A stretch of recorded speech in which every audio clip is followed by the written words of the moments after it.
Chapitre 1 Aux origines d'un rêve. 1.1 La naissance d'un parc pas comme les autres.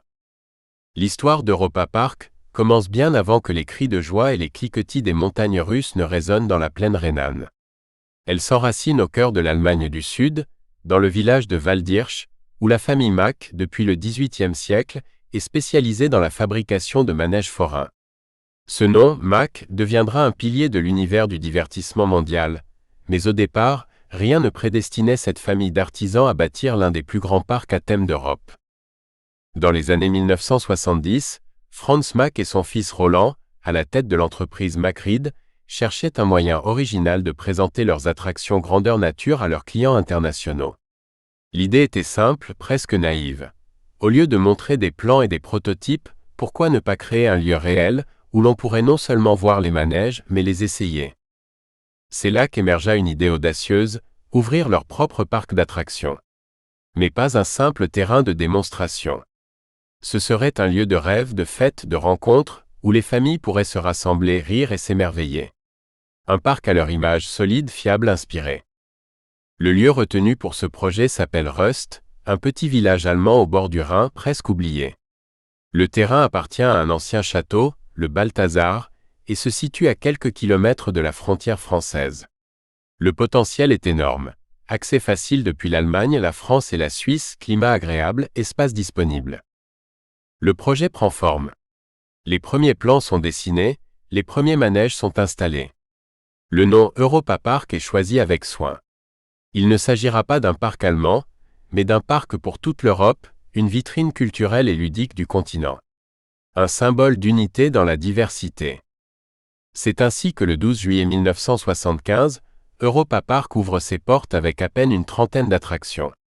Les débuts sont modestes, mais les visiteurs affluent. Il n'y a pas encore de quartier thématique, pas encore de montagnes russes à couper le souffle, mais il y a quelque chose de plus précieux, une âme. Une chaleur. Une promesse. Et cette promesse, la famille Mack la tiendra.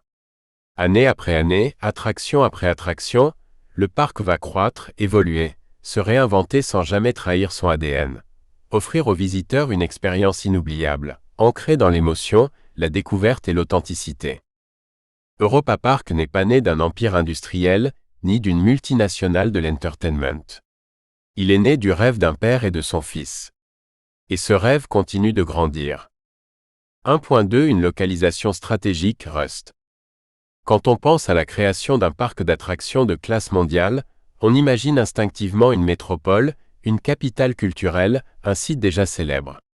Mais Europa Park a choisi Rust, un village allemand paisible, rural, presque invisible sur une carte, et c'est justement ce qui en fait toute la force. À l'époque du choix du site, au début des années 1970, Rust compte moins de 1000 habitants.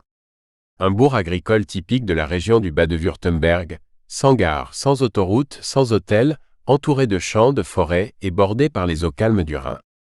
Pourtant, cette localisation modeste cache une évidence géographique majeure. Elle se trouve au carrefour de 3 pays. À quelques kilomètres à vol d'oiseau se trouve la frontière française et plus précisément la ville de Strasbourg. De l'autre côté, la Suisse est tout aussi accessible via Bâle. À vol d'oiseau, ces 3 nations Allemagne, France, Suisse forment un triangle parfait autour de Rust. Cette proximité interculturelle deviendra l'un des piliers du succès d'Europa Park. L'autoroute A5, artère majeure du sud de l'Allemagne, longe la ville de Rust. Elle permet